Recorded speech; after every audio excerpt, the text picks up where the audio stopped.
Hello guys, so sa video ito, ipapakita ko naman sa inyo yung maliit na garden dito sa terrace sa aming bahay sa probinsya. So kung makikita nyo, masikip lang yan at maliit pero nakuha pa rin lagyan ng mga halaman. Ayun o, may sili, may melon. Yung melon ang dami, tapos may mga bunga na. Ayun o, yung mga bilog-bilog bunga na niya yan. Tapos marami ding mga bulaklak pa na panunod. Ayan o, meron ding pakwan. Ayan yung nakagapang.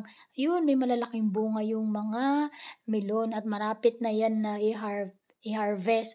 Nakakatuwa lang kasi kahit nasa malit na lupa sa paso ay nagkakaroon din ng mga bunga at matataba pa kasi nakuha pang mamunga yung mga ito. So nilalagyan din ito ng mga organic fertilizer, ayan o, yung may mga pinagbalatan ng itlog, ng mga gulay-gulay para yun na yung nagsisilbi niyang pataba. May mga sili din, yung bell pepper, namunga na rin yung bell pepper dyan.